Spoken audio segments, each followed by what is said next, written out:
اور اس راستے پہ جانا پسند نہیں کرتا جس سے قرآن و حدیث نے روک دیا. اب اتنی شرطیں لاؤ، اس کے بعد میں پھر یہ آیت سناؤ، کون سی؟ الا ان اولیاء اللہ لا خوف علیہم ولا هم یحزنون.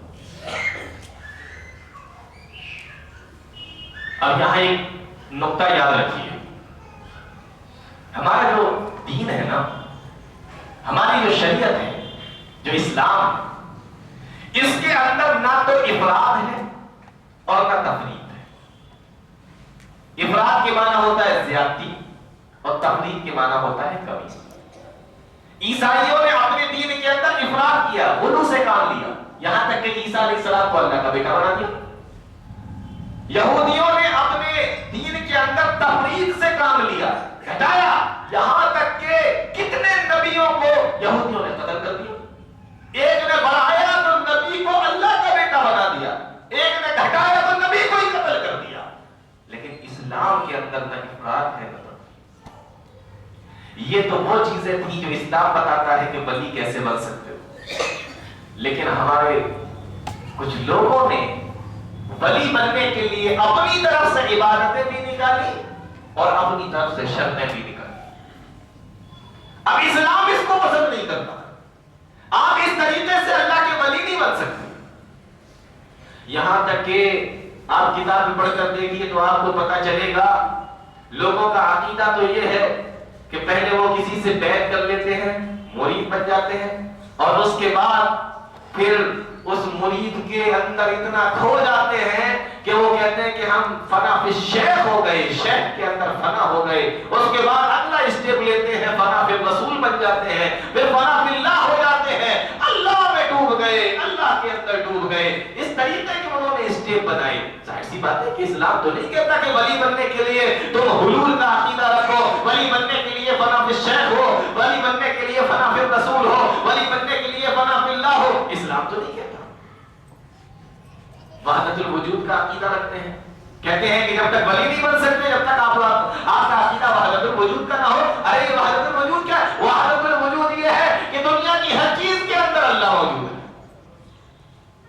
جی صوفیہ کا یہ عقیدہ ہے وحدت الوجود کا. وہ کہتے ہیں کہ جب تک کوئی آدمی ولی بن ہی نہیں سکتا جب تک وہ فنا فی الشیخ نہ ہو، فنا فی الرسول نہ ہو، فنا فی اللہ نہ ہو، وحدت الوجود کا عقیدہ نہ رکھتا ہو، یعنی ہر چیز کے اندر اللہ ہے.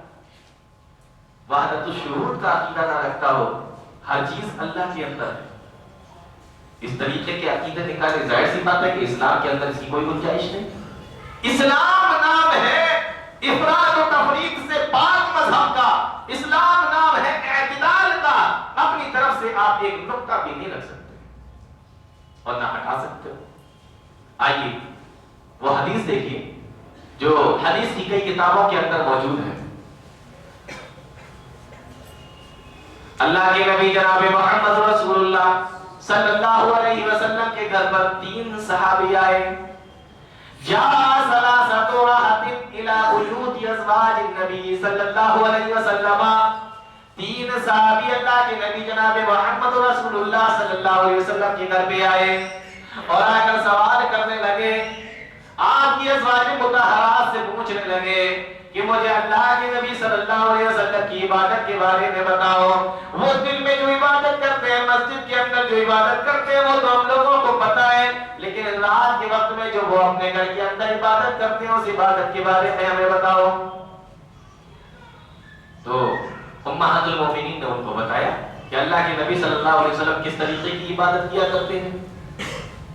جب انہوں نے نبی کریم صلی اللہ علیہ وسلم کی عبادت کے بارے میں سنا تو کہنے لگے آئینا ونحن من النبی صلی اللہ علیہ وسلم قد غفر له ما تقدم من ذنبه. کہاں ہم اور کہاں اللہ کے نبی جناب محمد رسول اللہ صلی اللہ علیہ وسلم جن کے گناہوں کو اللہ رب العالمین نے یوں کہہ لیجئے کہ جو بخشائے ہیں، جو بخشائے ہیں، ان کی عبادت اتنی زیادہ، ان کے سامنے تو ہم لوگ کوئی عبادت بھی نہیں کرتے. اب ان تینوں میں سے ایک آدمی کہنے لگا اما انا احدکم فانا اصلی اللیل ابدا. آج سے میں پوری رات نماز پڑھا کروں گا، سوؤں گا نہیں. وقال آخر، دوسرا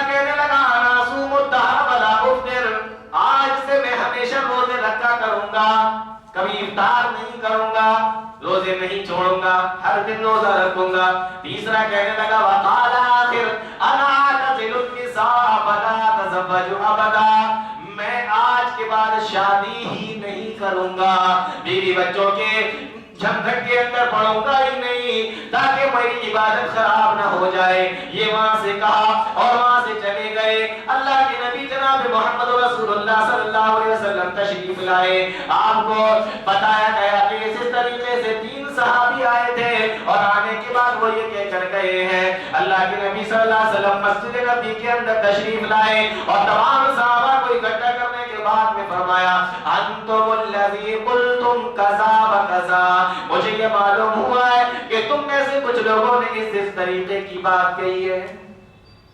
دیکھو نبی کریم صلی اللہ علیہ وسلم کے تبلیغ کا، دعوت کا انداز دیکھیے، نام لے کے نہیں کہا کہ تم کھڑے ہو جاؤ، تم کھڑے ہو جاؤ، جیسے ہمارے یہاں لوگوں کا معاملہ رہتا ہے، نام لے کر نہیں۔ اللہ کے نبی صلی اللہ علیہ وسلم نے نام لے کر نہیں کہا، نام لے کر برا تو لوگ اور برا مانتے ہیں، اس طریقے سے بات کرو کہ جس گناہ اور جس غلطی کے بارے میں آپ بتا رہے ہو، جس کے اندر ہو وہ خود سے سمجھ لے، خود سے سمجھ جائے، نام لینے کی ضرورت نہیں۔ پیارے نبی کریم صلی اللہ علیہ وسلم کا یہ معاملہ تھا۔ فرمایا انتم الذی قلتم کذا و کذا، ہمارے یہاں تو معاملہ یہ ہے کہ اگر کسی کی غلطی معلوم ہو جائے تو مسجد کے اندر بھی بیان کرتے ہیں، ہوٹل میں بھی بیان کرتے ہیں، چوراہوں پہ بھی بیان کرتے ہیں، جہاں جہاں میٹنگ اور محفل اور مجلس ملے گی وہاں جا کر اس کا نام لے کر بیان کریں گے۔ آؤ پیارے نبی جناب محمد رسول اللہ صلی اللہ علیہ وسلم سے سیکھو کہ دعوت کس طریقے سے دی جاتی ہے، تبلیغ کا کام کس طریقے سے کیا جاتا ہے۔ فرمایا انتم الذی قلتم کذا و کذا، تم میں سے کچھ لوگوں نے اس طریقے کی بات کہی ہے۔ اور اس کے بعد آپ نے فرمایا واللہ، اللہ کی قسم، لاخشاکم للہ واتقاکم لہ، میں تم میں سب سے زیادہ اللہ سے ڈرتا ہوں، میں تم میں سب سے زیادہ متقی اور پرہیزگار ہوں۔ ولکنی اصوم و افطر، میں روزے بھی رکھتا ہوں، روزے چھوڑ بھی دیتا ہوں۔ وانا اصلی وارقد، میں نماز بھی پڑھتا ہوں اور رات میں سوتا بھی ہوں، اور میں نے شادیاں بھی کی ہیں۔ اے میرے صحابہ، فمن رغب عن سنتی فلیس منی، جو میری سنت سے منہ موڑے گا، اعراض کرے گا، وہ میرے طریقے پر نہیں ہے۔ تو دین کے اندر آپ اپنے طریقے سے کوئی بات نہیں نکال سکتے۔ یہ صحابہ نے کوئی غلط چیز دیکھی تھی، کوئی غلط کام سوچا تھا؟ یہ تو کہا تھا کہ میں روز روزے رکھوں گا، یہی تو کہا تھا کہ میں ہمیشہ نماز پڑھوں گا، یہی تو کہا تھا کہ میں بیوی بچوں کے جھنجٹ میں پڑوں گا ہی نہیں، عبادت ہی کرتا رہوں گا۔ لیکن پیارے نبی جناب محمد رسول اللہ صلی اللہ علیہ وسلم نے منع فرما دیا۔ پتہ یہ چلا کہ عقیدے میں، عبادت میں، مسائل میں، ہر معاملے کے اندر ہمیں اسلام کو فالو کرنا ہے، اپنے طریقے سے کوئی چیز نہیں نکال سکتے۔ اسی طریقے سے اگر ولی بھی بننا چاہتے ہو تو فنا فی اللہ نہیں، فنا فی الشیخ نہیں، وحدت الوجود نہیں، وحدت الشہود نہیں، حلول کا عقیدہ نہیں، بلکہ وہ چیزیں اپناؤ جو اللہ نے قرآن کے اندر بیان فرمائی، پیارے نبی صلی اللہ علیہ وسلم نے اپنے فرمان کے اندر بیان فرمائی، تب آپ جا کے ولی بنیں۔ اب دیکھو یہاں بھی عجیب معاملہ ہے، ولی بننے اور بنانے کے لیے لوگوں نے صرف غلو سے کام نہیں لیا، افراد سے بھی کام لیا۔ مطلب جس کو ولی مانتے ہیں ایسا نہیں کہ اس کی تعریف ہی تعریف کرتے ہیں تب جا کے ولی مانتے ہیں، بلکہ اس کے اندر عیب بھی بیان کرتے ہیں تب بھی ولی مانتے ہیں۔ ہاں یہ بات صحیح ہے کہ غلو جن لوگوں نے کیا، بڑھایا جن لوگوں نے، وہ زیادہ ہے، یہ بات صحیح ہے۔ اور آپ کے میرے بھائیوں میں آپ کو بتاؤں جن لوگوں نے غلو کیا ہے انہوں نے کیا کیا کہا دنیا کے اندر ایک غوث، جبکہ غوث کون ہے؟ اللہ رب العالمین۔ فرمایا دنیا کے اندر ایک غوث اور 2 اس کے اگل بگل جس کو قطب کہتے ہیں، اور 4 ابدال پورب میں، پچھم میں، اتر میں، دکن میں۔ ایک غوث ہے، اس کے اگل بگل 2 قطب ہیں، اس کے 4 ابدال یا اوداد ہیں جو چاروں دشاؤں میں پھیلے ہوئے ہیں، 40 نجبہ ہیں، 300 نقبہ ہیں، اتنے لوگ مل کر پوری دنیا کو سنبھالے ہوئے ہیں. ان میں سے اگر غوث چلا جائے، اوتاد چلا جائے، ابدال چلا جائے، نجوہ ختم ہو جائے، نخبہ چلے جائیں، دنیا کے اندر قیامت آ جائے. بتائیے ان سے دنیا ٹکی ہوئی ہے؟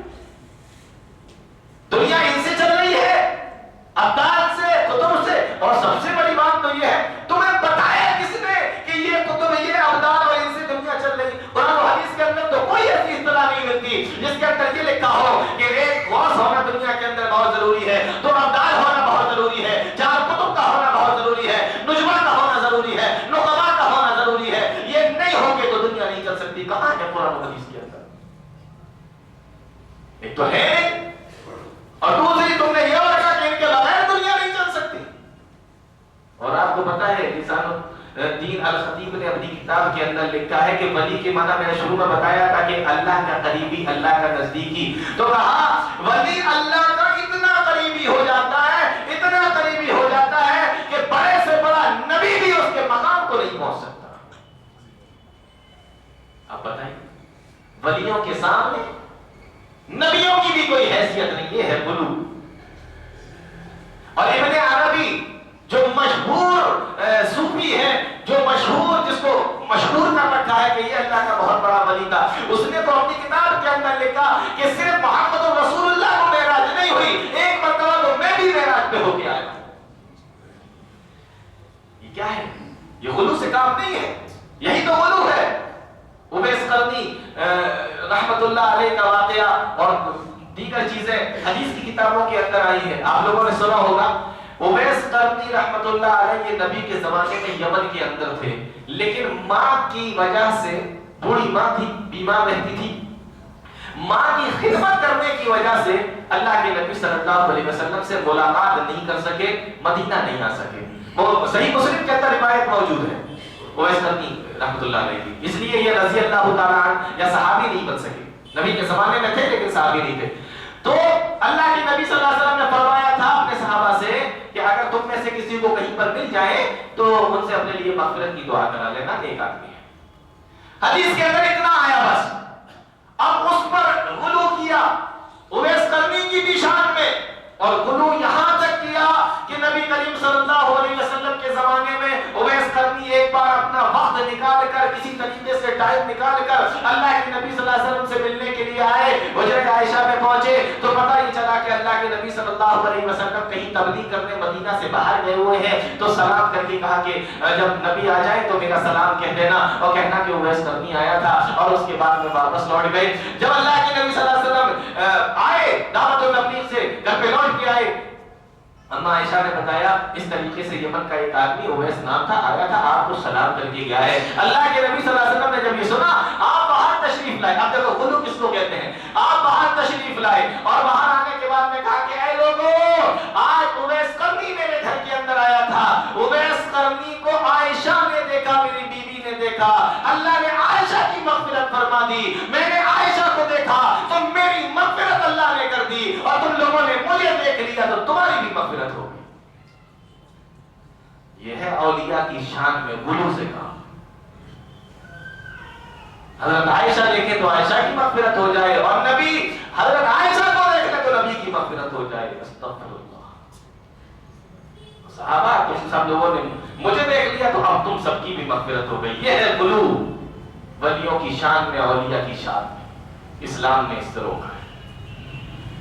اور میں آپ کو کہاں تک بتاؤں، عبد القادر جیلانی بغدادی رحمۃ اللہ علیہ کا نام سنا ہوگا آپ لوگوں نے. ان کے بارے میں جو کتابیں آئی ہیں ان کو اٹھا کر دیکھیے. یہاں تک لکھا ہوا کہ چور پہ نظر ڈالی تو وہ ولی بن گیا. ارے چور کو جانے تو وہ تو انسان تھا. کتے پہ نظر ڈالی تو کتا ولی بن گیا، اور اس کتے نے پھر سارے کتوں پہ نظر ڈالی تو وہ سارے ولی بن گئے. جی یہاں تک لکھا ہوا ہے. اور لکھا تو یہاں تک بھی ہے کہ جب ان کا دھوبی مرا اور قبر کے اندر جب اس کو رکھا گیا، منکر نکیر سوالوں کا جواب پوچھنے کے لیے آئے. کہا کہ تم کون، بتاؤ تمہارا رب کون؟ تو کہا کہ میں پیر صاحب کا دھوبی. کہا تمہارا دین کون کیا ہے؟ کہا میں پیر صاحب کا دھوبی. کہا تمہارے نبی کون ہے؟ کہا میں پیر صاحب کا دھوبی. منکر نکیر کہنے لگے چلو چلو یہ تو بڑے پیر صاحب کا دھوبی ہے، جانے دھوبی یہ بتا دے کہ میں فلاں پیر کا دھوبی ہوں تو اس کی مغفرت ہو جائے. اور اس سے بھی زیادہ حیرت انگیز واقعہ یہ بھی لکھا ہوا ہے کہ جب شیخ عبد القادر جیلانی بغدادی رحمۃ اللہ علیہ کا انتقال ہوا، ان کو قبر میں رکھا گیا، منکر نکیر سوال پر پوچھنے کے لیے آئے کہ بتاؤ تمہارا رب کون ہے؟ عبد القادر جیلانی بغدادی کہتے چلو باہر نکلو، پہلے سلام کر کے آؤ۔ اب جب وہ سلام کر کے آئے تو دونوں کا ہاتھ پکڑ لیا، کیوں؟ کہنے لگے حضور میرا ہاتھ کیوں پکڑا؟ کہا تمہارا ہاتھ اس لیے پکڑا ہے جب اللہ تعالیٰ آدم علیہ السلام کو بنا رہا تھا، انسانوں کو بنا رہا تھا، تم ہی لوگ اعتراض کر رہے تھے نا، کیوں کر رہے تھے بتاؤ؟ میرے سوال کا جواب جی یہ ہے غلو۔ آپ کتابیں پڑھ کے دیکھیے، حکایت اولیاء اور یہ اس طریقے کی کتنی کتابیں آتی ہیں، آپ پڑھ کے آپ کو پتہ چلے گا۔ تو غلو سے کام لیا۔ یہ تو وہ غلو تھا جو انہوں نے کہا کہ نبیوں سے بھی بڑھ کر ہوتے ہیں ولی، اور اس سے بھی زیادہ غلو یہ کیا پھر انہوں نے اللہ کے برابر قرار دے دیا، اللہ کے برابر قرار دے دیا، اور اللہ کے برابر قرار ایسے دیا کہ ان کے جو مزار ہوتے ہیں، ان کی جو قبریں ہوتی ہیں، ان کے سامنے جا کے سجدہ کرتے ہیں۔ ہوتا ہے کہ نہیں ہوتا سجدہ؟ اللہ کے نبی جناب محمد رسول اللہ صلی اللہ علیہ وسلم نے کیا ارشاد فرمایا؟ لعنت اللہ علی الیہود والنصارى اتخذوا قبور انبیائہم مساجدا۔ اللہ ان یہودیوں پر لعنت فرمائے، ان نصارہ پر لعنت فرمائے جنہوں نے اپنی قبروں، اپنے نبی کی قبروں کو سجدہ گاہ بنا دیا۔ میں ایک عالم کی تقریر سن رہا تھا، بریلوی مسلک کا عالم تھا، کہنے لگا دیکھو اللہ نے فرمایا کہ نبی کی قبروں کو سجدہ گاہ بنا دیا، ہم نے نبی کی قبر کو سجدہ گاہ تھوڑی بنایا، ہم نے تو ولی کی قبر کو بنایا، ہم نے تو ولی کی قبر کو بنایا، نبی کی قبر کو کیا بنایا؟ تو آپ کو پتا ہونا چاہیے کہ وہاں پر بخاری کے اندر ایک روایت اور موجود ہے، اللہ کے نبی صلی اللہ علیہ وسلم نے ارشاد فرمایا کہ اولئک قوم اذا مات فیہم الرجل الصالح۔ اللہ کے نبی صلی اللہ علیہ وسلم فرماتے ہیں جب اللہ کے نبی صلی اللہ علیہ وسلم کی بیوی ام حبیبہ وہاں سے لوٹ کر آئی حبشہ سے، اور کہا کہ اللہ کے نبی میں نے وہاں پر ایک کنیسہ دیکھا، ایک چرچ اور ایک عبادت گاہ دیکھی، اس کے اندر میں نے تصویریں دیکھی ہیں۔ اللہ کے نبی صلی اللہ علیہ وسلم نے فرمایا کہ یہ وہ لوگ تھے ان میں سے جب کوئی نیک آدمی مر جایا کرتا تھا تو یہ لوگ اس کے سامنے سجدے کیا کرتے تھے، اس کی تصویروں کو بنا کے ٹانگ دیا کرتے تھے اور ان کے سامنے سجدے کیا کرتے تھے۔ تو پتہ یہ چلا کہ اللہ کی لعنت ایسے آدمی پر بھی ہوتی ہے جو نبیوں کی قبر کو سجدہ کرے، اور ایسوں پر بھی ہوتی ہے جو کسی ولی اور نیک لوگوں کی قبر کو سجدہ کرے۔ نبی کے برابر، نبی سے بڑھ کر قرار دیا، غلو سے کام لیا، اللہ کے برابر قرار دیا، غلو سے کام لیا۔ کیا کہا؟ والذین تدعون من دونہ ما یملکون من قطمیر۔ اللہ قرآن کے اندر بیان فرماتا ہے تم لوگ اللہ کے علاوہ جن کو پکارتے ہو، ما یملکون من قطمیر، کھجور کی گٹلی کے اوپر ایک ہلکا سا چھلکا چڑھا ہوا ہوتا ہے، ایک ہلکی سی پرت ہوتی ہے، فرمایا یہ اس چھلکے پر جو کھجور کی گٹلی کے اوپر چڑھا ہوا ہے اس کے بھی ایک مالک نہیں ہے۔ ان کے اندر تو اتنی بھی طاقت نہیں ہے۔ اللہ تو یہ فرما رہا ہے، اور یہ ہے کہ سب کی بگڑیاں بھی بنا رہے ہیں، یہ ہے کہ سب کے کام بھی آ رہے ہیں، روزی بھی دے رہے ہیں، روٹی بھی دے رہے ہیں، عبادتیں بھی ہو رہی ہیں ان کی، اور سب کے کام بھی آ رہے ہیں۔ میرے بھائیوں، میں آپ کو ایک بات بتاتا ہوں، آپ تھوڑا سا اپنی عقل پر زور دیجیے اور ایک بات اپنے دماغ میں سوچیے۔ اللہ کا جو نیک ولی ہوتا ہے، دوست ہوتا ہے، جس کو ولی اللہ کہتے ہیں، وہ ساری زندگی خود بھی اللہ کی عبادت کرتا ہے اور لوگوں کو اللہ کی عبادت کی طرف بلاتا ہے، تبھی تو وہ ولی اللہ ہوگا نا۔ ٹھیک ہے، اللہ نے فرمایا کہ نہ تو اس کو دنیا میں کوئی غم اور افسوس اور نہ ہی اس کو آخرت میں کوئی غم اور افسوس۔ اس نے ساری زندگی اللہ کی طرف بلایا اور ساری زندگی اللہ کی طرف بلاتا رہا، دنیا سے چلا گیا، جانے کے بعد آپ اس کے سامنے سجدہ کر رہے ہو، اسی کے سامنے سجدہ کر رہے ہو جس نے اللہ کی طرف بلایا۔ اب اگر اس کو پتہ چل جائے تو اسے خوشی ہوگی یا افسوس ہوگا؟ افسوس ہوگا نا۔ اللہ نے کہا کہ میرا حقیقی ولی وہ ہے جس کو افسوس ہوگا ہی نہیں، اس سے سے پتہ ہی چلتا ہے کہ اللہ اس کو سناتا نہیں ہے۔ اگر اللہ ان کو سنوا دے ولیوں کو، تو ولیوں کو افسوس ہو جائے گا کہ دیکھو جس کام سے ہم منع کر کے آئے تھے وہی کام وہ پھر سے کرنے لگے، تو افسوس ہوگا کہ نہیں؟ تو ہوگا کہ نہیں؟ اور اللہ کہتا ہے کہ ہم اپنے ان بندوں کو دکھ نہیں پہنچائیں گے، افسوس نہیں کرنے دیں گے۔ اس سے پتہ یہ چلا کہ اللہ سنوائے گا ہی نہیں، وہ سنتے ہی نہیں ہے۔ اگر سنیں گے تو انہیں دکھ ہوگا، اور اللہ نے کہا انہیں دکھ دیں گے نہیں۔ بس سمجھ میں آئی کہ نہیں؟ تو کچھ لوگوں نے غلو سے کام لیا، مزاروں پہ سجدے ہو رہے ہیں، قبریں بنائی جا رہی ہیں۔ ہمارے یہاں اٹاوا میں آپ چلے جائیے، پتہ ہے آپ کو، ایک ہمارے اٹاوا میں ایک پل ہے، اس کو گلہری کا پل کہتے ہیں، گلہری کا پل اٹاوا میں نے پتہ کیا تھا بہت پہلے کہ اس کو گلہری کا پل کیوں کہتے ہیں، تو پتہ چلا کہ جب یہ پل بن رہا تھا تو ایک گلہری دب کے مر گئی تھی، کچھ پتلا ہوگا اینٹ کے نیچے یا کسی بھی طریقے سے وہ مر گئی۔ مزدوروں نے سوچا کہ کیا کریں اس کا، لاؤ اس کو دفن ہی کر دیتے ہیں۔ اس کو دفن کر دیا۔ کب بنا تھا مجھے نہیں پتا، میرے ہوش میں نہیں بنا، بہت پہلے بنا، وہ بن گیا۔ آج بھی اس کی قبر موجود ہے اور اس قبر پر چادر بھی چڑھائی جاتی ہے، دیا بھی چڑھایا جاتا ہے۔ بتائیے، وہ گلہری سے منتیں مانگی جا رہی ہیں، وہ گلہری کے سامنے سجدہ ہو رہا ہے، اس کا نام ہی گلہری کا پل ہے۔ ایسا بھی نہیں کہ نہیں لوگوں نے مشہور کر دیا تھے کوئی اللہ کی ولی، ایسا بھی نہیں، سب کو پتا گلہری کے اندر اتنی سی قبر، اتنی سی قبر بس، اور سب کو پتا کہ یہ گلہری کی۔ اس کے باوجود بھی ہر جمعرات کو اس میں چادر بھی چڑھتی ہے، ہر جمعرات کو اس میں چڑھاوا بھی چڑھایا جاتا ہے، اور وہاں منتیں بھی ہوتی ہیں۔ تو میرے بھائیوں، اللہ کے ولی جو گزرے ہیں، جو ہوئے ہیں، انہوں نے ہمیشہ ان تمام چیزوں سے منع کیا ہے۔ ہم لوگوں نے کیا کیا؟ اتنی شان بڑھائی کہ نبی سے زیادہ کر دیا، اللہ کے برابر کر دیا، اور آج عقیدہ ہم لوگوں نے یہ رکھ لیا کہ ان کے سامنے سجدے کرنے لگے، ان سے دعائیں مانگنے لگے، بیٹا بیٹی مانگنے لگے۔ تو یہ بات میں نے آپ کو بتائی کہ لوگوں نے غلو سے کام لیا۔ اچھا ایک چیز اور بتاؤں آپ کو، کچھ لوگوں نے افراد سے کام لیا، تفرید سے کام لیا۔ آج بہت سارے لوگ ایک سوال کرتے ہیں، وہ سوال کا جواب بھی یہاں ہو جائے گا۔ بہت سارے لوگ سوال کرتے ہیں کہ اہل حدیث ولیوں کو نہیں مانتے، یہ کہتے ہیں، یہ اعتراض کرتے ہیں، الزام لگاتے ہیں، کیوں کہتے ہیں کہ اہل حدیث ولیوں کو نہیں مانتے۔ میں آپ سے ایک بات پوچھ رہا ہوں، شیعہ کہتے ہیں کہ ہم لوگ نبی کی اولاد کو نہیں مانتے، حضرت حسین کو نہیں مانتے۔ عیسائی کہتے ہیں کہ ہم لوگ حضرت عیسیٰ علیہ السلام کو نہیں مانتے۔ تو کیا آپ لوگ حضرت حسین کو نہیں مانتے، حضرت عیسیٰ کو نہیں مانتے؟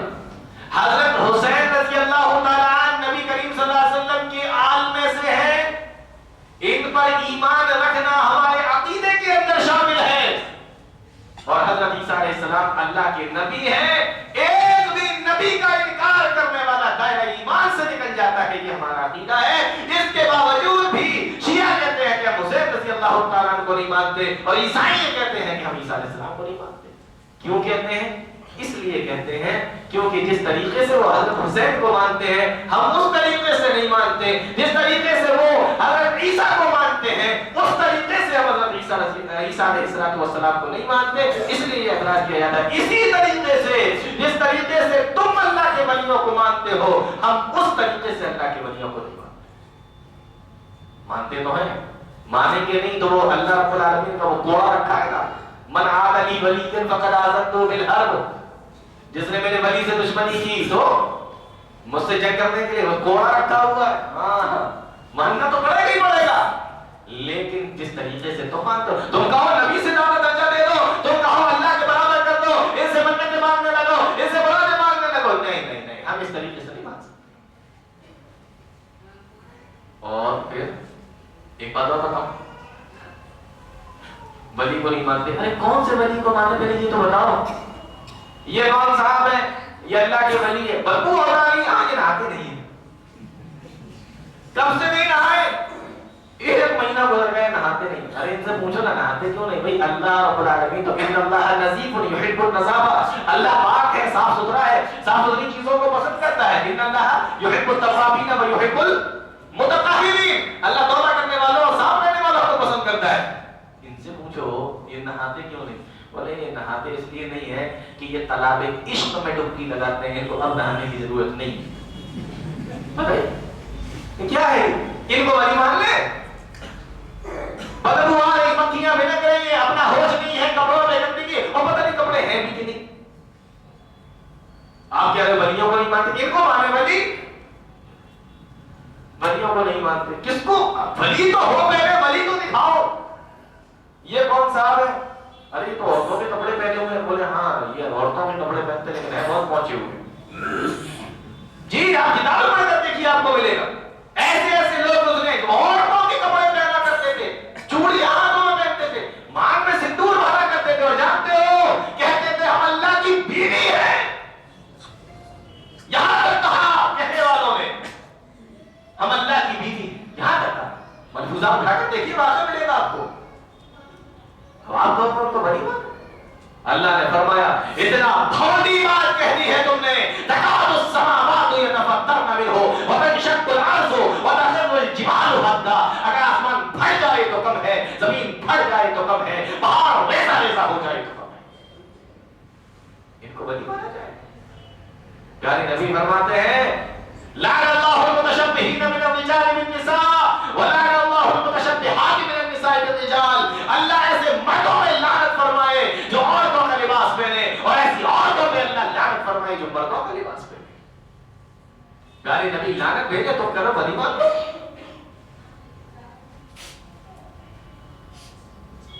قرآن کریم کے اندر آیا لعنت اللہ علی الکاذبین، جھوٹوں کے اوپر اللہ کی لعنت ہو۔ ایک کتاب ہے حکایات رضویہ کے نام سے، آپ اٹھا کر دیکھیے، اس کے اندر ایک واقعہ ملے گا، بڑا دلچسپ واقعہ۔ ایک مرید بیان کرتا ہے کہ ہم ایک اپنے پیر صاحب کے پاس میں رہا کرتے تھے، پیر صاحب کے پاس، اور ہمارے پیر صاحب کے ایک دوست تھے جو ندی کے اس پار رہا کرتے تھے۔ یہ حکایت رضویہ کے اندر موجود ہے۔ ایک بار انہوں نے کھیر بنائی اور اپنے مرید سے کہا کہ یہ پیالہ لے جاؤ اور جو برابر جو ندی کے کنارے رہتے ہیں جاؤ یہ پیالہ ان کو دے آؤ۔ جب یہ جانے لگا تھا کہ حضور پانی بہت ہے، بیچ میں ناؤ ہے نہیں، کچھ کشتی ہے نہیں، جائیں گے کیسے وہاں؟ تو کہا کہ یہ پیالہ لے کے جاؤ اور جا کے اس ندی کے پاس میں جا کے پانی سے یہ کہنا کہ میں اس شخص کے پاس سے آ رہا ہوں جس شخص نے، جو شخص 30 سال سے آج تک اپنی بیوی سے نہیں ملا۔ یہ تو گھبرا گیا کہ حضور کے تو 3-4 بچے ہیں، تو میرے اوپر نہ آ جائے۔ حضور کے تو 3-4 بچے اور یہ تو کہہ رہا ہے کہ میں 30 سال سے ملا ہی نہیں، لیکن کیا کریں؟ کہا تھا انہوں نے تو گئے، اور وہاں پہنچے، پانی سے جا کے کہا، پانی نے راستہ دے دیا، دیکھیے یہ چل رہا ہے، پانی نے راستہ دے دیا۔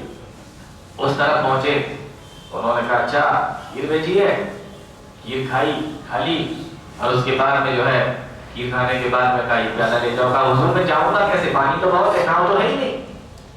کہنے لگے کہ پانی کے پاس میں پہنچنا تو وہاں پہ جا کے کہہ دینا میں ایسے آدمی کے پاس سے آ رہا ہوں جس نے 30 سال سے کچھ نہیں کھایا۔ اس نے کہا حضور ابھی تو آپ نے کھیر چاٹی ہے، ابھی تو آپ نے کھیر ماری ہے۔ کہا جا کے کہہ دینا۔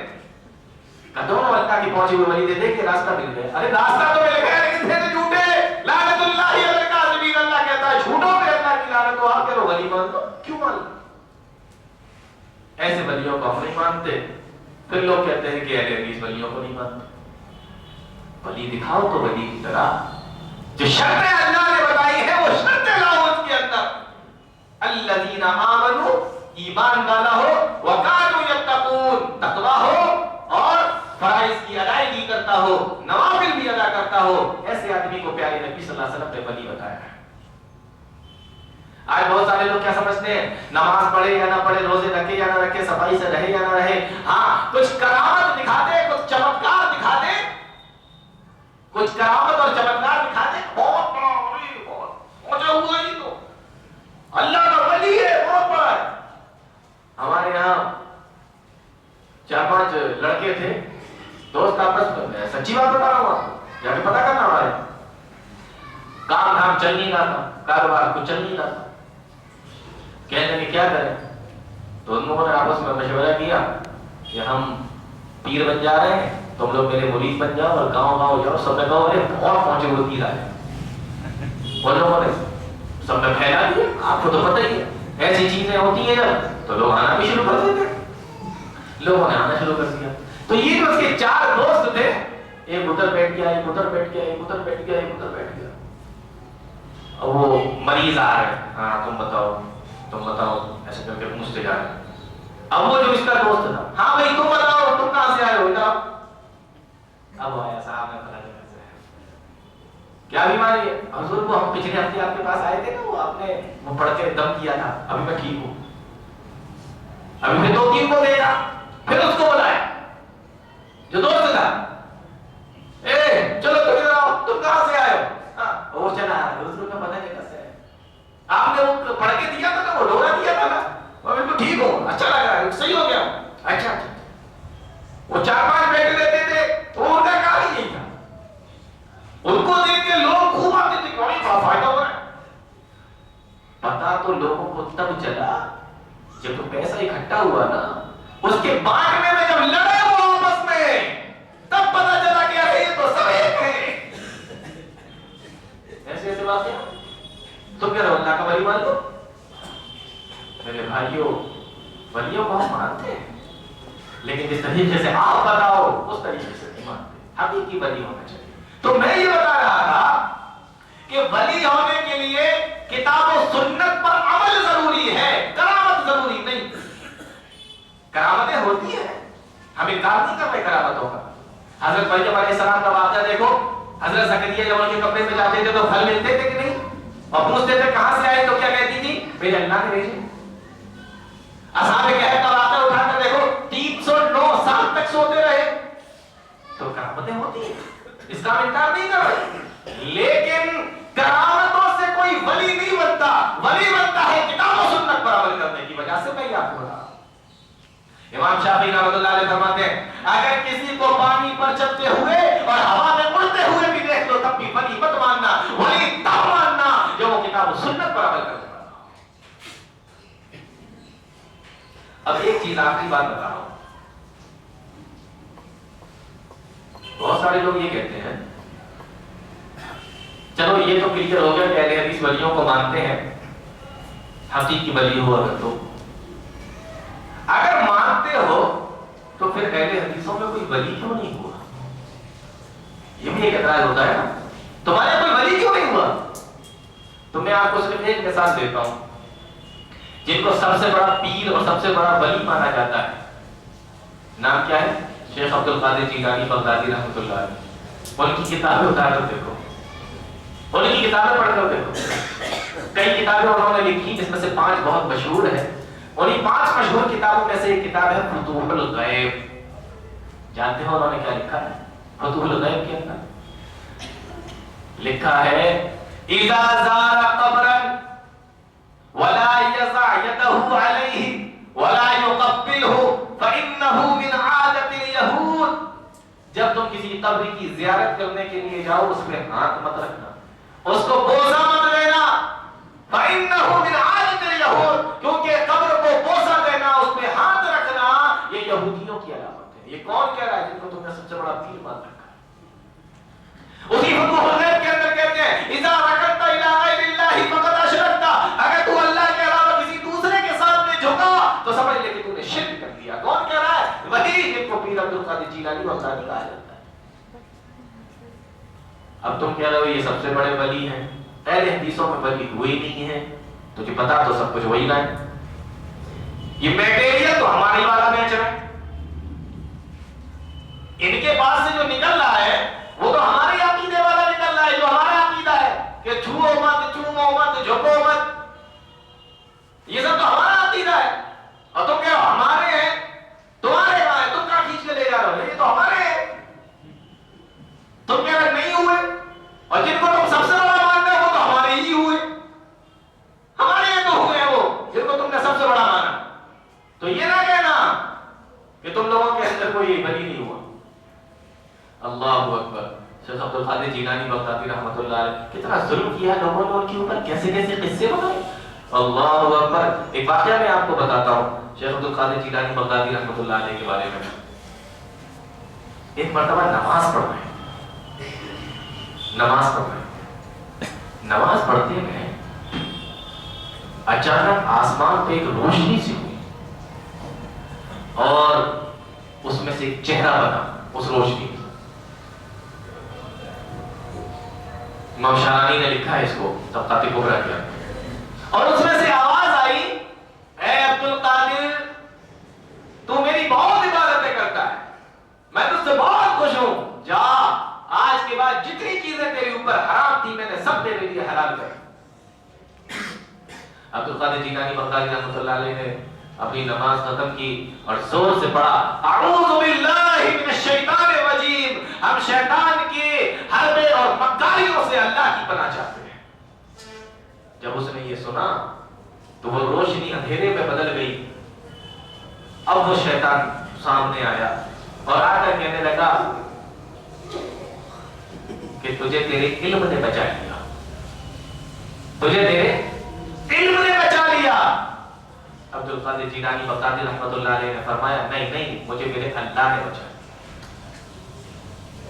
وہ شیطان کہتا ہے کہ پہلا والا حربہ کہ جو میں نے ساری چیزیں تیرے لیے حرام کی وہ حلال کر دی, اس سے تو بچ گیا, لیکن یہ تو بہت مہین سا حملہ تھا کہ تجھے تیرے علم نے بچا لیا, تو اس کو کیسے سمجھ گیا.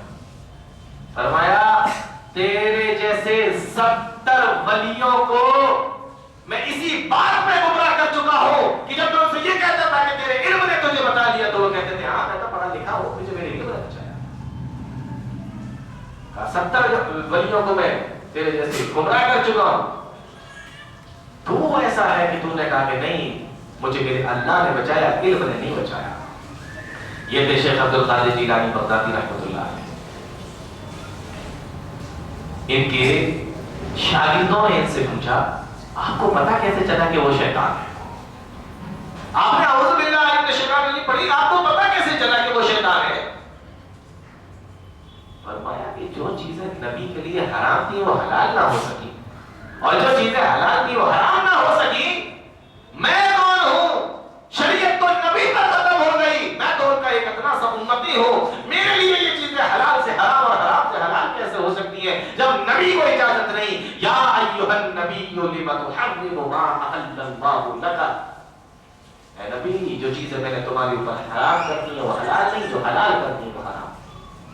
بات سمجھ میں آ رہی؟ تو 4 شرطیں ولی کے اندر ہوں تو حقیقی ولی ہے, وہ اللہ کا ولی ہے. ورنہ لوگ غلو سے کام لے رہے ہیں, تفرید سے کام لے رہے ہیں. اس طریقے کے ولی آج مارکیٹ میں وہ مل جائیں گے آپ کو جو اپنے آپ کو ولی کہہ رہے ہیں, لوگ ان کا پرچار بھی کر رہے ہیں ولی کے نام پر. ان سے میرے بھائیو آپ کو دھوکہ کھانے کی ضرورت نہیں, آپ حقیقی ولی کو پہچانیں. ایک آخری بات بتا کے بات ختم کرتا ہوں. اتنی ساری باتیں بتانے کے بعد احمد رضا خان اعلی حضرت جن کو کہتے ہیں لوگ, ان کی کتاب ہے ملفوظ, الملفوظ, یا ملفوظات اعلی حضرت کے نام سے مشہور. ان سے کسی نے پوچھا دیکھو میں قرآن کی بات بتاؤں گا یہ تو وہابی ہے, میں حدیث کی بات بتاؤں گا یہ تو وہابی ہے, ہم اس کی بات کیوں مانیں, یہ تو ایسی ولی کو نہیں مانتے. چلو ٹھیک ہے, آپ اپنے کی تو مانو گے, اعلی حضرت امام احمد رضا خان کی تو مانو گے, فاضل بریلوی کی تو مانو گے. ان کی کتاب اٹھا کر دیکھیے الملفوظ, آخری بات بتا رہا ہوں. ان سے کسی نے پوچھا کہ اللہ کا ولی ہونے کے لیے کتنی شرطیں ہونا ضروری, یہ تو مانو گے, اللہ کا ولی ہونے کے لیے کتنی شرطیں ہونا ضروری؟ فرمایا 4 شرطیں ہوں سمجھ لینا اللہ کا ولی. کون سی؟ نمبر 1 لکھتے ہیں, سب سے پہلی بات صحیح العقیدہ ہونا چاہیے. صحیح العقیدہ ہونا بہت ضروری. اگر عقیدہ درست نہیں ولی ہو ہی نہیں سکتا. میں نہیں کہہ رہا ہوں, تمہاری کتاب ہے.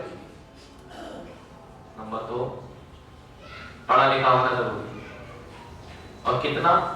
اتنا کم سے کم پڑھا لکھا ہونا ضروری ہے کہ دینی مسائل کو کتاب سے نکال دے.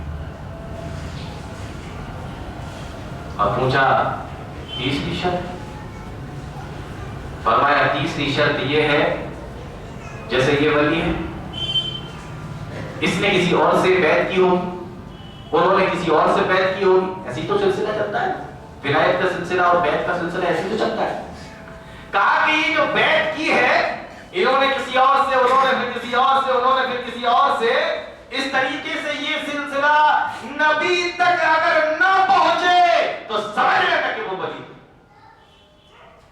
پہلے ثابت ہو تو اس طریقے کی شرطیں خود کتابوں کے اندر لکھی ہوئی ہیں اور اسی کتاب کے اندر یہ بات بھی لکھی ہوئی ہے کہ اگر یہ شرطیں نہ پائی جائیں تو سمجھ لینا کہ وہ ولی نہیں ہے وہ شیطان ہے شیطان تو میرے بھائیوں میرے کہنے سے نہ مانو کم سے کم اپنی کتابوں کو پڑھو اپنی کتابوں کی باتوں کو مانو اللہ رب العالمین ہم تمام لوگوں کو نیک عمل کی توفیق دے اور آپ حدیث کو سمجھنے کی اس میں چلنے کی توفیق عطا فرمائے آمین تقبل یا رب العالمین وآخر دعوانا الحمدللہ رب العالمین والسلام علیکم ورحمۃ اللہ